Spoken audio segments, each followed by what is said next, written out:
El mensaje que les tengo que me encargaron para el de hoy es Lucas 9, de 57 al 62.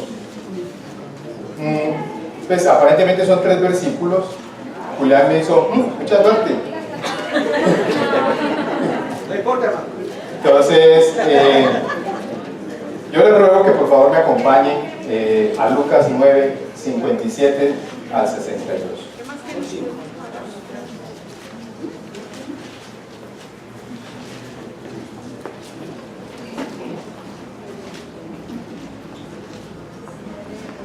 Dice así, mientras seguía en su camino, alguien le dijo: Señor, yo te seguiré a donde quiera que vayas. Jesús le dijo: las zorras tienen guaridas y las aves de los cielos tienen nidos, pero el Hijo del Hombre no tiene dónde recostar su cabeza. Y al otro le dijo: sígueme. Aquel respondió: Señor, permíteme ir primero a enterrar a mi padre. Pero Jesús le dijo: deja que los muertos entierren a sus muertos. Tú ve y anuncia el reino de Dios. Otro también le dijo: Señor, yo te seguiré, pero antes déjame despedirme de los que están en mi casa. Jesús le dijo: nadie que mire hacia atrás después de poner la mano en el arado es apto para el reino de Dios. Y son 3 situaciones, realmente en muy pocos versículos. Hay una escritura paralela que es Mateo 8, es un poco más corta. Yo creo que me acompañen allá, Mateo 8. Son versículos que son paralelos y tal vez nos dejan ver algunas situaciones que no lo dejan ver, por así decirlo, en esta parte. Mateo 18, 18.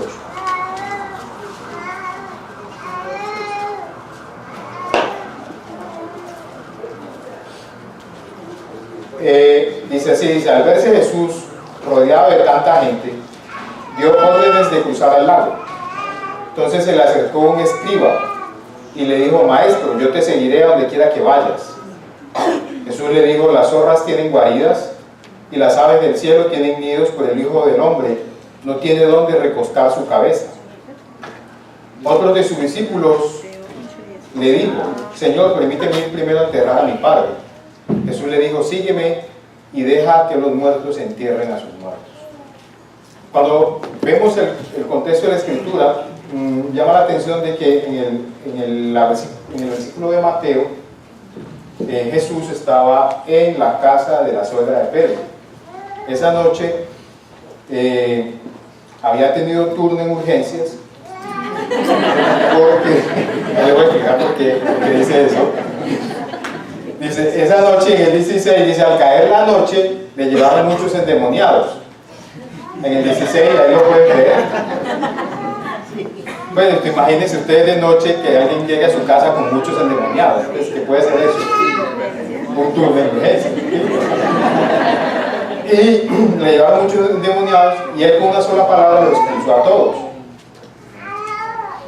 Y el contexto de la otra escritura, la de Lucas, es básicamente la discusión de quién era el más importante, ¿cierto? Entonces nos deja ver más o menos cuál era la situación que estaba pasando. En el 18 ya, al parecer es de día, es poco probable que intentaran cruzar el lago de noche, simplemente aunque Jesús pasó en la escritura que viene de la tormenta, entonces pasaron el lago de noche, pero había mucha gente. En la escritura de Lucas, en la primera parte, que es cuando dice: maestro, yo te seguiré donde quiera que vayas, no dice quién es. En Mateo sí dice quién es, dice que es un escriba. Y eso hace que sea relevante cuando estudies la Biblia, saber cuando hay escrituras paralelas, porque te muestran diferentes, o por así decirlo, te completan el cuadro de lo que está pasando en la escritura, ¿cierto? Y empezando con la primera parte, que es la conversación tan corta que tuvo con el escriba, uno podría pensar en muchas cosas, ¿cierto?, que se podrían decir ahí, pero realmente, ¿cuál es el significado y la profundidad de esa conversación tan corta que tuvo con el escriba? Como ustedes saben, el escriba son conocedores de la ley, aquellos que pasaban los manuscritos de la ley en ese tiempo. Y llama la atención que se acercara a decirle que, pues, que lo iba a seguir a donde quiera que fuera. Hay que recordar que los escribas conocen la ley, conocen muy bien el Antiguo Testamento. Y era claro que para él era impresionante Jesús, quería seguirlo a donde quiera que fuera. No era alguien que pasara desapercibido para él. Lo importante acá es entender lo que estaba pensando el escriba y lo que le dijo Jesús, ¿cierto? Por algo el escriba le dijo eso. Para poder entender qué era lo que estaba pensando el escriba, hay una escritura que es Daniel 7:13. Daniel 7:13 explica de dónde sale la expresión el Hijo del Hombre y por qué Jesús se la aplicaba a sí mismo. Sí, vamos a ir allá, Daniel 7:13.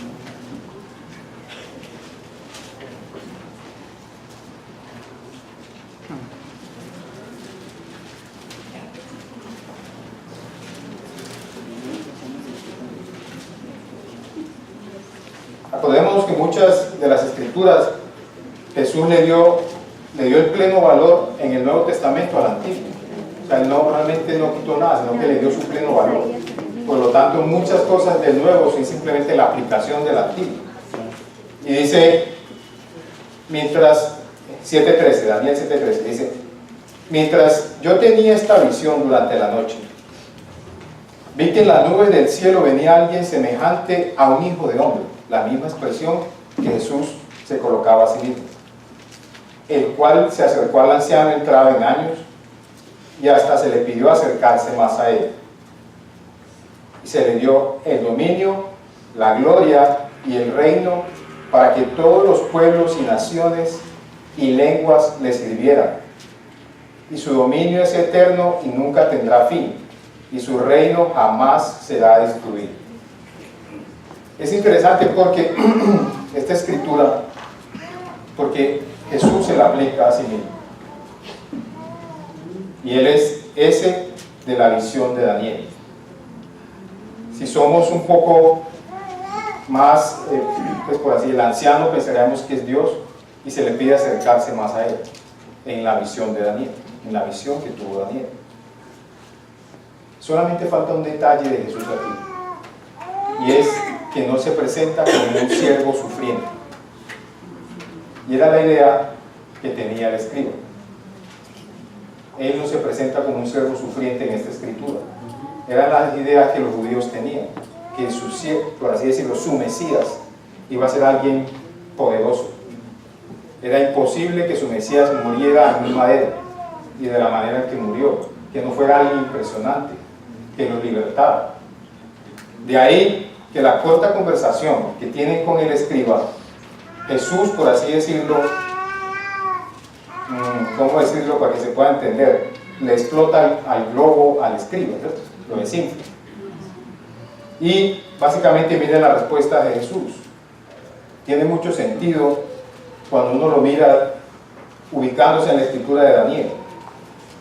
Jesús le dijo: las zorras tienen guaridas y las aves de los cielos tienen nidos, pero el Hijo del Hombre no tiene dónde recostar la cabeza.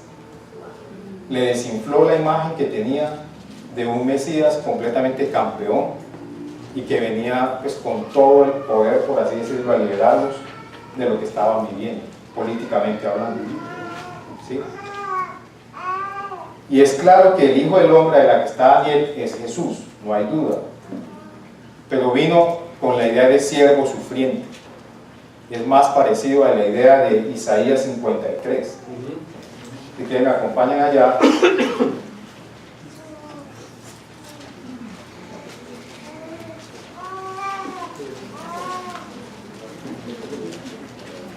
Isaías 53 en el 1 dice: ¿quién ha creído nuestro anuncio? ¿En quién se ha manifestado el brazo del Señor? Crecerá ante él como un renuevo, como raíz en tierra seca. No tendrá una apariencia atractiva, ni una hermosura impresionante. Lo veremos, pero sin atractivo alguno, para que más lo deseemos. Será despreciado y desechado por la humanidad entera. Será el hombre más sufrido el más experimentado en el sufrimiento, y nosotros no le daremos la cara, será menospreciado, no lo apreciaremos. Y definitivamente uno ve un choque de trenes en los pensamientos pues, que estaban sucediendo aquí, en esta pequeña conversación. Mientras que Daniel presenta al Mesías como alguien eterno, muy poderoso, que se le daba todo el dominio, pero no hablaba de su sufrimiento. Mientras que Isaías brinda la otra parte del siervo sufriente, que también se aplica a Jesús. En ese caso nos dice quién contestó el escriba. Pero lo importante aquí es si nosotros entendemos el Hijo del Hombre con la imagen del escriba, o lo entendemos con la imagen completa de Daniel y de Isaías. Ahora ustedes me preguntan ¿por qué eso? Bueno, cuando estamos en este tiempo moderno y vemos que cada vez se vende un Jesús que vino simplemente a solucionar los problemas que tenemos en la vida, ¿sí?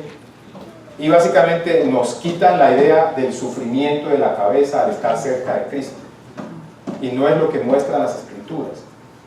Cuando analizamos la expresión que él hace de que las zorras tienen guaridas y las aves de los cielos tienen nidos, pero él no tiene dónde recostar su cabeza, está hablando de la pobreza. Realmente él era pobre. Si le quitamos eso a Jesús, le quitamos, por así decirlo, la capacidad de consolar en estas situaciones. Es como si le quitáramos algo muy importante de él. Porque Hebreos dice que él tiene la capacidad de consolar a todos los que sufren, pero sin pecado. O sea, él no pecó, pero pasó por todo esto. Analizando más de cerca ese punto de Jesús, uno encuentra las experiencias comunes que vivió Jesús y que todo hombre vive. Por ejemplo, Jesús tuvo sueño, todos lo sabemos, se quedó dormido en la barca. Jesús tuvo hambre, Jesús tuvo sed, Jesús se cansó, se puso triste, aunque no pecó en medio de esa tristeza. Es importante, porque muchas veces nuestra tristeza puede llevarnos a pecar. Jesús experimentó pobreza, Jesús experimentó la limitación de un cuerpo físico. Nosotros somos limitados por nuestro cuerpo físico, Dios no, y Él venía de allá, era literalmente del cielo a la tierra, ¿cierto? Entonces, si le quitamos esto a Cristo, sencillamente es como si se incumpliera la Escritura misma. No podría consolar a aquellos que sufren de esa manera, no podría consolar a aquellos que tienen tristeza, aquellos que experimentan cansancio por la vida, aquellos a cuales Dios dispuso o sus errores dispusieron de alguna manera estar en la pobreza en ese momento, a los que tienen hambre, a los que tienen sueño, a los ser limitados por un cuerpo físico que puede enfermarse. Sencillamente dejaría de ser Jesús. Ahora, si la idea que tenemos en nuestra cabeza es seguir a un Jesús que va a solucionar todo y que no está llamando al sufrimiento, hay que cerrar las Escrituras y volverlas a escribir a la manera de aquel que quiere seguir a Cristo. Mejor dicho, haz tu propia Biblia. Sí, porque no, lo que vemos en las Escrituras es que definitivamente aquellos que siguen a Cristo pueden estar expuestos a esto y son llamados a eso.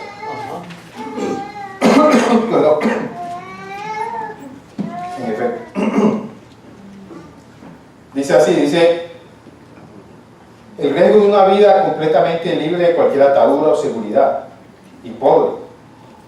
Muchas veces esta vida que propone Jesús es contradicción, es contra la cultura y normalmente es itinerante. O sea, si nos damos cuenta, vivir de manera sencilla en este tiempo, hoy en día, es una contracultura. Pues, sin muchas posesiones, por así decirlo, o sin tener mucho.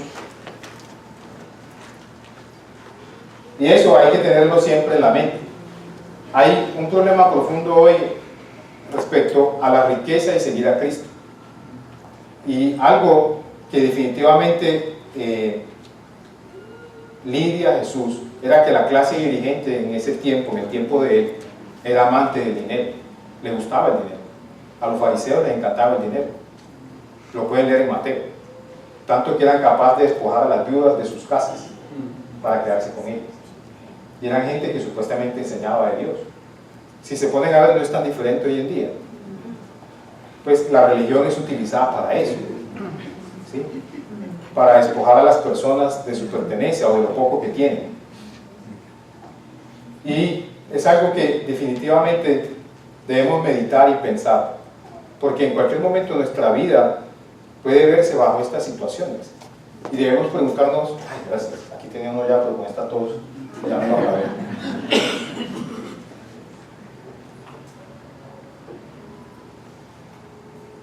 Realmente podemos tener falsas expectativas respecto a Cristo.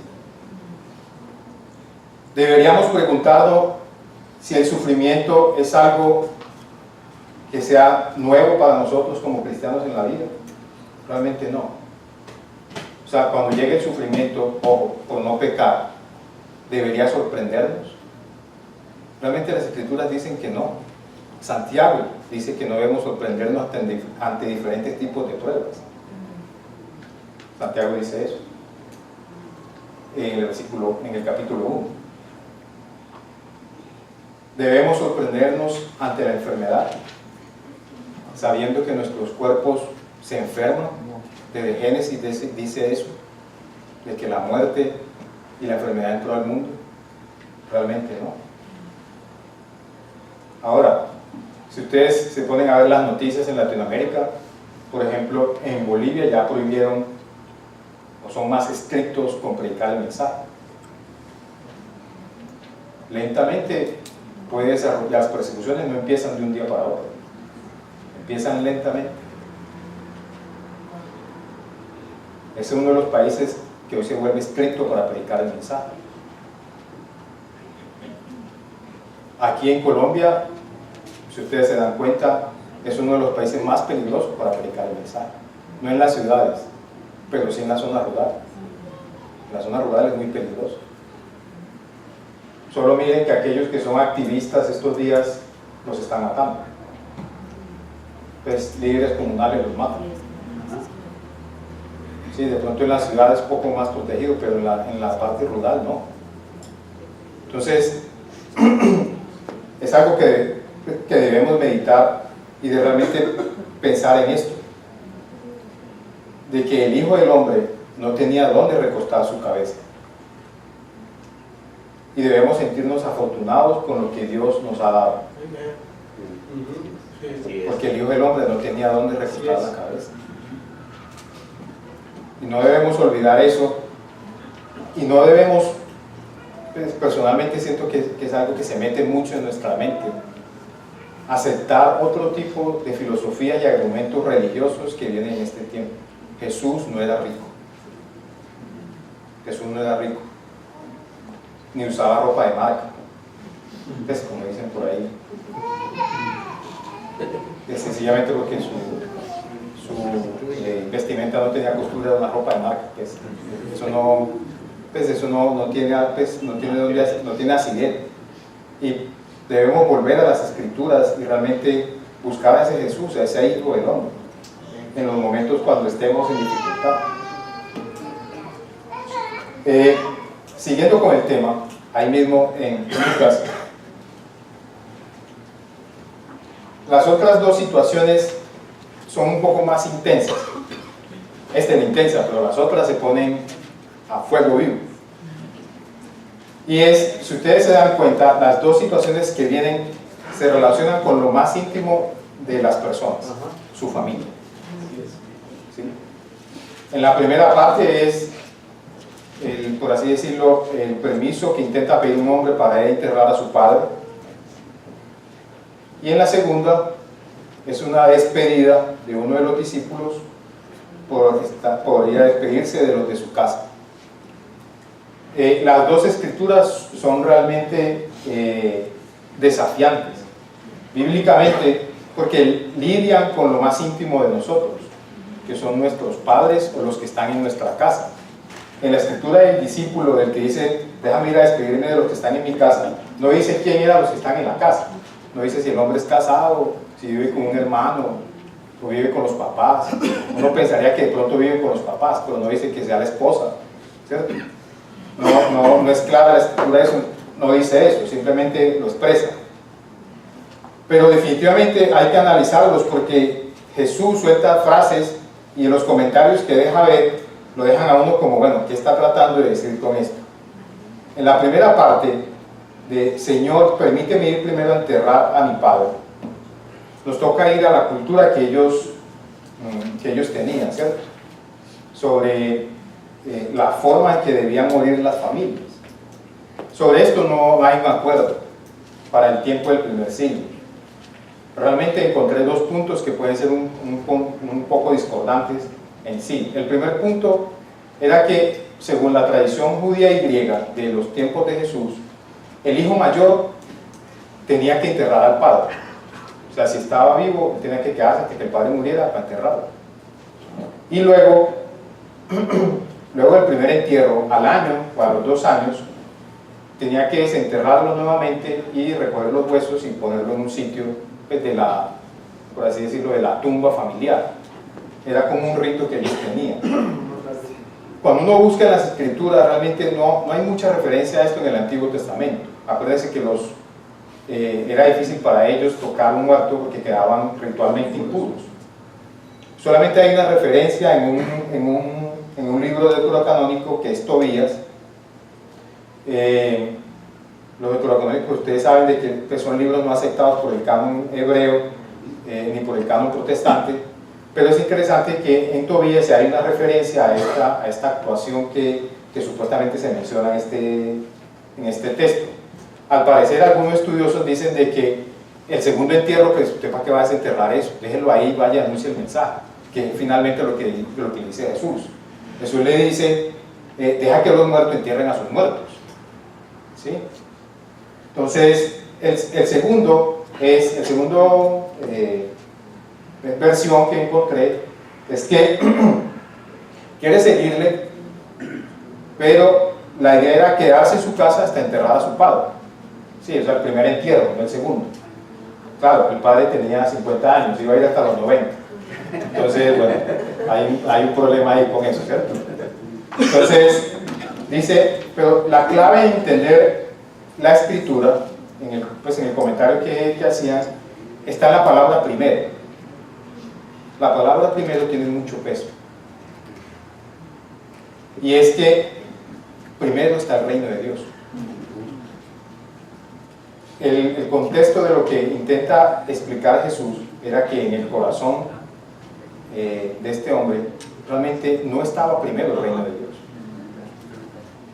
Estaba primero supuestamente una obligación filial, pero una obligación filial que tú tenías que podía durar 20, 30 años. ¿Cuándo iba a morir tu padre? Pues es algo impredecible. Entonces dice la palabra primero. Esta es la palabra clave para entender la respuesta de Jesús. La petición no suponía el hecho puntual de ir al funeral de su padre, sino que le permitiera permanecer en la casa hasta que viviera, o hasta que ellos fallecieran. En este caso, el hombre usa sus responsabilidades filiales como una excusa para la demora en contestarle a Cristo. La respuesta de Jesús, la que él espera, es de manera urgente. ¿Sí? Entonces, ese es el contexto de la escritura. Ahora, como vemos, no sabemos qué decidió el hombre. No es claro ni lo dice la escritura en ese momento. Pero en este caso sí debemos preguntarnos, muchas veces, yo creo que en este tiempo Jesús se volvió alguien, o Dios, a quien tú vas y le pides, sin esperar, y esperas que Él te lo dé. Pero eso no implica un compromiso con Él. ¿Sí me van a entender? O sea, yo voy y le pido, pero sin compromiso, pues. ¿Sí me van a entender? No tengo una obligación de someterme a sus designios. Pero en esta parte dejamos ver una fase de Jesús, y es lo que Jesús exige. Muchas veces no pensamos en eso. O sea, Dios es bueno con nosotros, pero Dios exige, Dios ordena. ¿Sí? No estamos en una democracia, ni estamos pidiéndole algo a la beneficencia, ¿cierto? La beneficencia puede que te dé algo, pero no te va a exigir que te lo hagas, pues en qué te lo vas a gastar, ¿cierto? Él no te exige eso, la beneficencia. Pero Jesús sí, Dios sí te lo exige. Y para Jesús, primero está el reino de Dios. Ahora, ¿contradice esto la verdad de cuidar a nuestros padres? No, porque en Marcos 7 dice que Jesús los discipula. Bueno, vamos allá mejor que hable la Biblia. Marcos 7.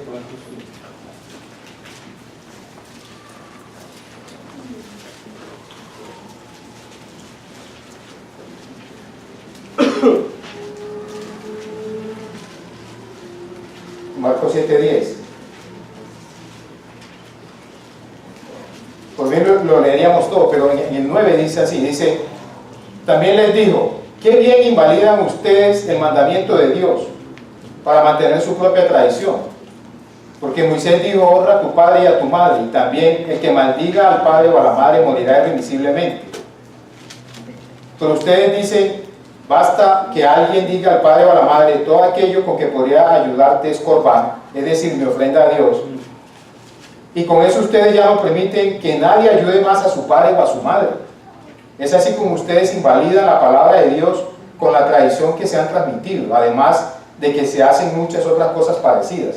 O sea, pues si Jesús, por decirlo, los regañó por no ser diligentes con sus familias, es improbable que se refiriera a eso en la escritura anterior, ¿sí? También en Timoteo dice que el que no vela por su familia ha negado la fe. Entonces, definitivamente está apuntando al corazón de este hombre. ¿Qué es lo primero en tu corazón? Realmente, cuando uno revisa la situación, este hombre está poniendo una excusa. O sea, los papás son una excusa. Realmente dígale que no quiere, ¿sí? Y eso no es infrecuente. Estudiando sobre ese punto, sobre poner excusas, en la Biblia no es algo infrecuente las excusas. Por ejemplo, Moisés en Éxodo 3:11 puso bastantes excusas.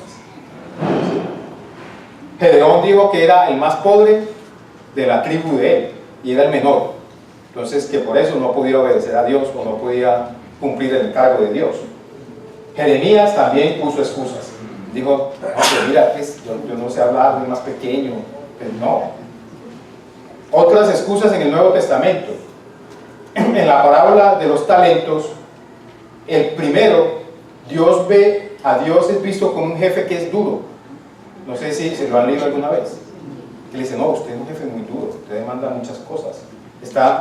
Acompáñeme allá, Mateo 25. Espero que hayas traído la Biblia completa hoy, no una parte. En Mateo 25, en el 24.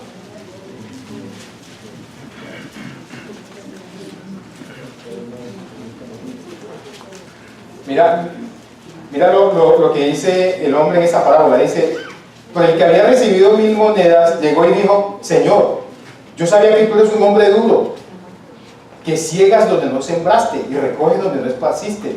Oiga, le dijo hasta ladrón. Sí, le dijo ladrón, ¿ves? Y eso es una de las excusas para no seguir a Dios. No, es que Dios es muy duro. No, así no. Falta de sensibilidad espiritual para ver la necesidad. Ahí mismo en Mateo 25, en el juicio de las naciones, aquellos que ayudaron a los que estaban en la cárcel y los que no. Por ejemplo, los negocios de esta vida, la parábola del sembrador, aquel hombre que perdió su vida espiritual por los negocios. O sea, decidió perder su vida espiritual antes que perder sus negocios. Y realmente podríamos tener muchas otras cosas. Por ejemplo, la mujer de Lot murió por no querer dejar atrás su vida en Sodoma y Gomorra. Eso fue la causa. Me iba hacia atrás y ahí quedó convertida en estatua de sal. Pero pregúntate, si es una ciudad pecaminosa, ¿ella qué hace mirando hacia atrás? Si ya le habían dado la orden de que no lo hiciera. Siempre se me va a entender, o sea, ahora, por ejemplo, en Nehemías, no tienen que ir allá, exactamente Nehemías 4:10, el desánimo de varios hombres impidieron que se construyera el muro de Israel. Imagínate, las murallas en el tiempo de Nehemías eran importantes para construir, para proteger las ciudades. Y estos hombres en su desánimo estaban impidiendo que se construyera. O sea, estaban afectando a toda una nación en su desánimo. Las excusas por no obedecer a Dios. En Nazaret, que era el pueblo de Jesús, la incredulidad de este pueblo hizo que Jesús no hiciera tantos milagros. No le creyeron. Jesús no hizo tantos milagros. El otro ejemplo, muy relacionado, el joven rico. El joven rico se fue triste. Cuando Jesús le dijo, bueno, vende todo lo que tienes y dáselo a los pobres. El hombre volteó la cabeza y se fue triste. Muy seguramente con la cabeza abajo. Y la última no se las cuento porque es la última parte, entonces no se puede. Entonces, pero ahora, pregúntate en algo. ¿Cuál es tu excusa con Dios hoy? ¿Cuál es la excusa que tenemos para no obedecer su palabra? O sea, podríamos, pues en la Biblia hay muchas, ¿cierto? Hay muchas excusas. Pero delante de Jesús no hay ninguna válida. Así es. Entonces nos podemos justificar ante nuestros amigos, conocidos, esposas, tal vez hijos, pero ante Él no. No tenemos cómo justificarnos.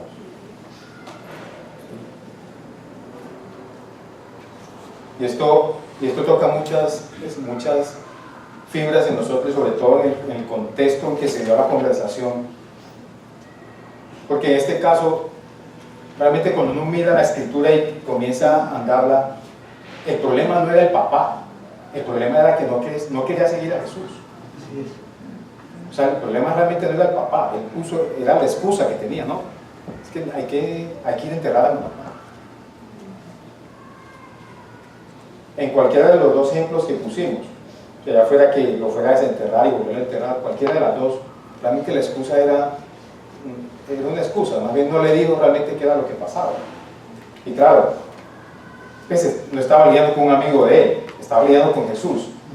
Entonces, eso cambia la situación, ¿cierto? Porque pues, a otro podemos engañarlo, pero a Jesús no lo podemos engañar con nuestras excusas. ¿Qué le podemos decir?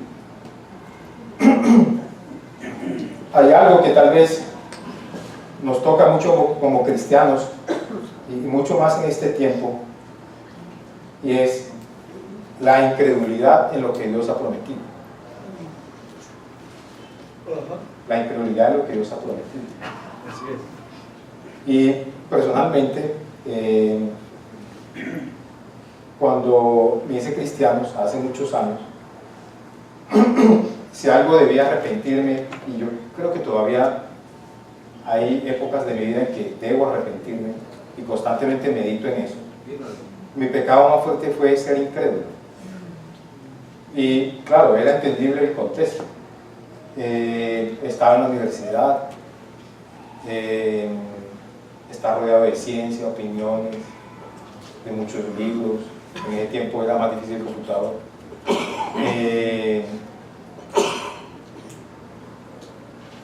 Pero realmente opiniones de filósofos que pensaban muchas cosas, ¿sí? Y eso todo metido en la cabeza y en la forma en que pensabas, desde luego, te hace un hombre incrédulo. No llegas a creer en Dios. Y es algo tal vez de los pecados pues, que sale de mi naturaleza, y últimamente yo lo he estado identificando como, bueno, yo qué hago pensando así, pues, o sea, no creyéndole a Dios lo que está diciendo. Hay expresiones que, por ejemplo, yo me he dado cuenta que muestran mucho de dónde estoy. Es como expresiones en mi mente, como el no aguantar más, es hora de tirar la toalla, no, esto está muy duro, no, mejor no hago nada. Son expresiones que muy en el fondo de mi corazón, eso es incredulidad. Pues no le estás creyendo a Dios. Y realmente hay una voz por allá dentro que me dice, Sí, eso es incredulidad. Entonces, uno va a la Biblia y sí, uno ve los hombres de la Biblia y sí lo pudieron hacer, ellos sí. Entonces la pregunta que le queda a uno, yo no, pues, ¿por qué no voy a poder hacer esto? Pues, porque no voy a poder seguir, arrepentirme y venga, pongo la cara y solucionemos esto. Pero en el fondo es incredulidad. Y el otro tanto es orgullo, ¿sí? de no querer a Dios y buscar la visión que necesito tener en las situaciones. Es el otro tanto, ¿sí? Esas son mis excusas, por así decirlo, de no creerle a Dios. Esas son mis excusas. Tómate el tiempo y medita las tuyas. Es como, ¿cuáles son mis excusas? Para decirle, para no obedecer a Dios, para no seguirle, para no obedecer a su palabra. Y realmente uno necesita de alguien, tal vez que tenga mucha fe, pues para ayudar a gente así, incrédula. ¿Usted cómo ayuda a un incrédulo? A toda hora anda deprimido, esto no sirve para nada. No, pues, apague y vámonos, ¿qué hacemos? Y realmente mis pensamientos eran así. Y pues nunca te he dado las gracias así en público, pero claro, gracias. La verdad, sí, me compartiste la fe, aguantaste mi incredulidad. Pues de muchas maneras, porque realmente fue varios semestres ahí. Y me cambió la vida, pues yo veo mi familia hoy. Vamos.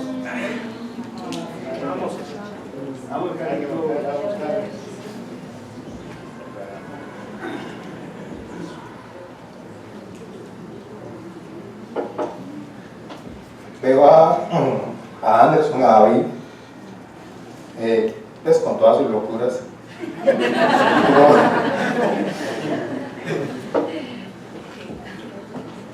El amor de mi esposa.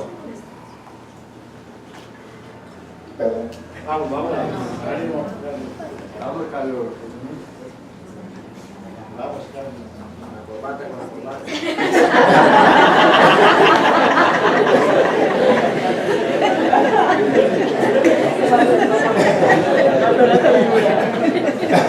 Gracias, necesito un médico así.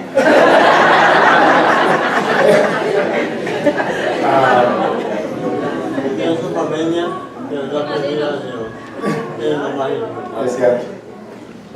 Y uno dice, ¿cuál va a ser mi excusa los próximos años para no obedecer a Dios? Para no mantenerme fiel. ¿Con qué le voy a seguir? O sea, ¿con qué le voy a salir? ¿Qué le voy a decir? Y hay varias escrituras que apuntan hacia esto. Y hay una de las que más me impacta y está en Hebreos.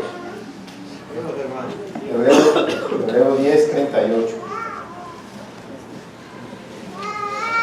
Aunque esperen, no vayan allá todavía, esa pertenece al segundo, al último punto. Me perdonan ahí. Lo que pasa es que están muy relacionados. Perdón, la escritura es en Hechos 17:32. Hechos 17:32. Lo que pasa es que como uno tiene letra de médico, entonces no se entiende lo que uno quiere. Entonces, me disculpan.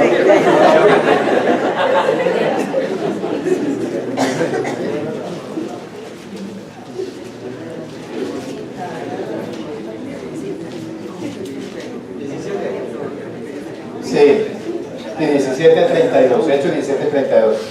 Vamos bien de tiempo. Dice, cuando los allí presentes oyeron hablar de la resurrección de los muertos, unos se burlaban y otros decían, ya te oiremos hablar de esto en otra ocasión. Entonces Pablo se retiró en medio de ellos, pero algunos le creyeron y se unieron a él. Y como médico, realmente uno, y más en urgencia, uno despide muchas personas casi todos los días. Como bueno, llegó el momento de partir. Y pues, para mí no deja de ser pues por así decirlo, cuestionante una vez la persona está ahí ya fallecida, pues que uno tiene pues, la oportunidad de ver eso, y uno pues la cubre con sus sábanas y llama de servicio de funerarias, y uno lee esta escritura y uno dice, sí, lo oyeron hablar de la resurrección de los muertos. Pues uno se pone a pensar, Jesús levantó a alguien así, es más, se estaba pudriendo, que era Lázaro. Y uno en su pues, concepción de médico y muchas veces de creer la ciencia, uno dice, no, esto es, pues hay que tener una fe para creer esto. Sí, no es otra cosa, es que uno lo ve y hay personas que mueren pues, muy mal, uno dice, es impresionante, o sea, si Jesús hizo eso, realmente es de fe, o sea, hay que creerle. Y la Biblia dice que así fue, no simplemente en el Antiguo, sino en el Nuevo Testamento también. Gente que resucitó, que fue de vuelta a la vida. Pobre Lázaro, le tocó lidiar como con colombianos, era que lo volvieron a matar otra vez. Pero de malas, pues, la Biblia dice eso, que lo volvieron a matar de nuevo. ¿Cómo así? Es desafortunado, ¿cierto? Pero realmente Lázaro le tocó esto. Uno le dice, realmente la incredulidad en nuestro corazón puede ir muy profundo. ¿Y cuál es el área que no le crees a Dios? ¿Cuál es el área que no estás dispuesto a soltarle a Dios ahí? Tal vez tu vida sentimental, tu matrimonio, tus hijos, tu trabajo. Es algo que debemos meditar en eso. Sigamos. Otro también le dijo, en el versículo 61 de Lucas 9, dice, otro también le dijo, Señor, yo te seguiré, pero antes déjame despedirme de los que están en mi casa. Jesús le dijo, nadie que mire hacia atrás, después de poner la mano en el arado, es apto para el reino de Dios. Y dice, wow. Y dice, Hay unos detalles que son importantes acá. En Mateo dice que es un discípulo, el que le dijo esto. Si lo vuelven a leer, dice que es un discípulo. Lo otro que no dice la escritura es quién está en la casa. No dice si es un hombre casado, si es que vive con sus papás o con sus hermanos. No dice nada de eso. Lo otro es que no dice, la escritura no dice que no se despidiera. Jesús nunca le dijo eso. Entonces ahí vamos, por así decirlo, completando el cuadro de este rompecabezas. Jesús nunca le dijo que no lo hiciera. Simplemente le dijo que nadie que mire hacia atrás, nadie que mire hacia atrás después de poner la mano en el arado es apto para el reino de Dios. Entonces es ahí esa frase la que tenemos que entender. ¿A qué se refería Jesús? Dice, en el tercer caso, o sea, el último que estamos viendo ya, también Jesús quien llama a alguien. Y aparentemente coloca una excusa que es la de despedirse de sus padres. Esto no es nuevo. Acuérdense que Eliseo se despide de sus padres en el Antiguo Testamento. Si no han leído la historia de Eliseo, los animo a que la lean. Eliseo era alguien que manejaba yuntas de buey. Y en efecto, cogió la yunta, la destruyó, le hizo un sacrificio a sus padres y se despidió. Eliseo nunca volvió a ver a sus padres en el Antiguo Testamento. Ahora, no estamos hablando de que no vuelvas a ver a tus padres, no estamos hablando de eso. Pero, en el caso de este discípulo, su aparente excusa para no seguir a Jesús era ir a despedirse de sus padres. Desde luego Jesús no está en contra de las relaciones familiares. El problema era el contexto donde él estaba. Lo que sí se sabe es que en el primer siglo y en las familias de judíos habían lazos familiares que aún llegaban a afectar lo espiritual. Era, por así decirlo, un lazo muy fuerte que había entre las familias. Perdón, casi me mato.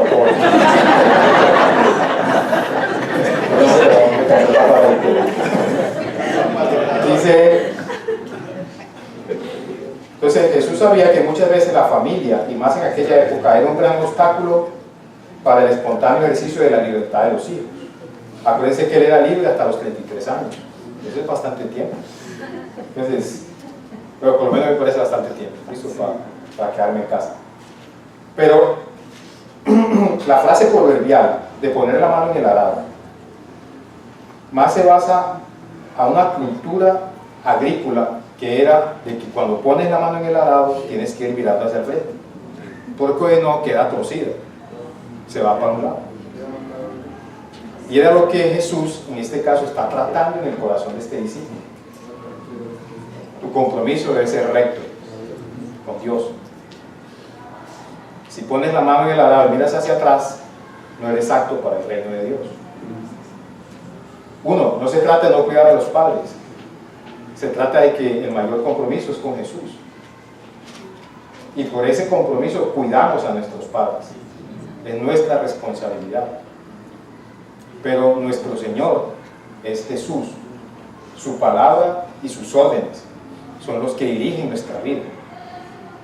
Acuérdense que nuestros padres tienen una gran influencia sobre nosotros, aún en el área espiritual. Eso es innegable. Muchas veces determina la espiritualidad de una familia, un papá. ¿Qué creemos aquí? Determinan eso. Por lo tanto, Jesús estaba lidiando con eso. Ahora, no todas las familias en este tiempo son como las familias hebreas. O sea, no todas se esforzaban por seguir las escrituras. Realmente hay familias bastante desorganizadas en este tiempo. Ahora, aplícalo a este tiempo. Si tú fuiste de una familia donde el mayor valor que se le da al alcohol es demasiado, bueno, esta escritura aplica para ti. Si en tu familia hay consumo de drogas, aplica para ti. Si en tu familia se arreglan mal los conflictos, a gritos y a los golpes, aplica para ti. Porque Jesús espera que pongas la mano en el arado y mires hacia adelante. No vuelvas allá. En la escritura hay varios puntos que a Dios le desagradan esto. Y Dios lo toma muy en serio. Ahora sí, Hebreos 10:38.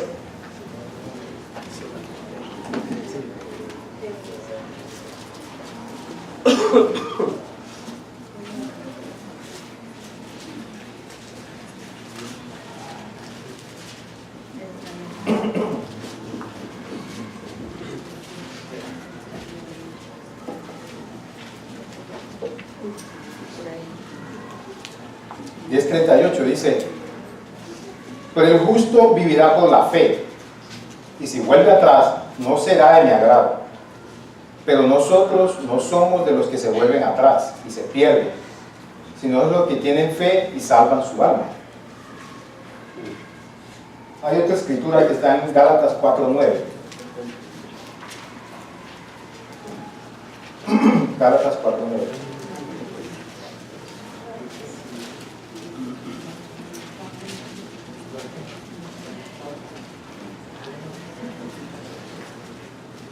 Desde el 8 dice, Gálatas 4:8 dice: ciertamente en otro tiempo, cuando ustedes no conocían a Dios, servían a los que por naturaleza no son dioses, pero ahora conocen a Dios, o más bien, que Dios los conoce a ustedes. ¿Cómo es que han vuelto de nuevo a los débiles y pobres rudimentos a los cuales quieren volver a esclavizarse? Y ahora, si tú te pones a pensar, esto es reincidir en cosas que Dios nos ha dicho, no hay que volver atrás. Eso hay que dejarlo allá donde está. Y en este caso, el despedirse de sus padres, no se trata de no querer a los papás y no cuidarlos. Se trata de que nuestro Señor es Jesús y somos llamados a seguirlo a Él. Nuestra espiritualidad debe venir de Él, no de lo que piensan o no piensan nuestros familiares. Debe venir de Él. Recordemos que nuestras familias tienen un peso muy profundo en nosotros. Claro, toma lo bueno, desecha lo malo, pero es algo que siempre debemos tener presente.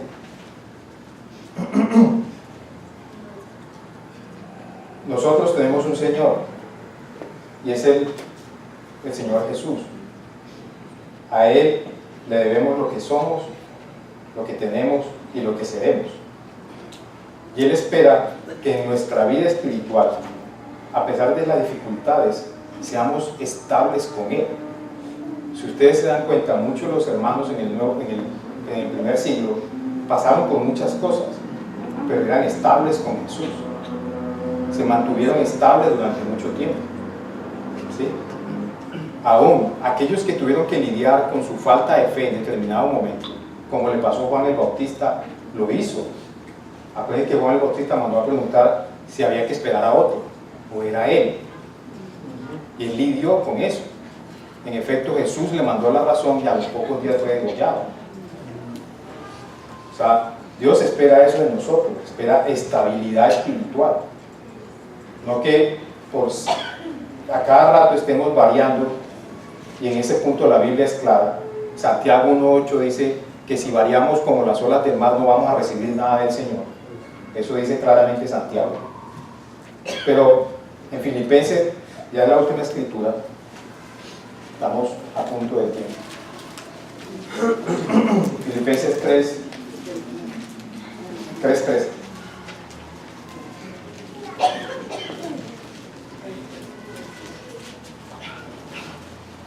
Dice Pablo, dice: hermanos, yo mismo no pretendo haberlo alcanzado ya, pero una cosa sí hago: me olvido ciertamente de lo que ha quedado atrás y me extiendo hacia lo que está delante.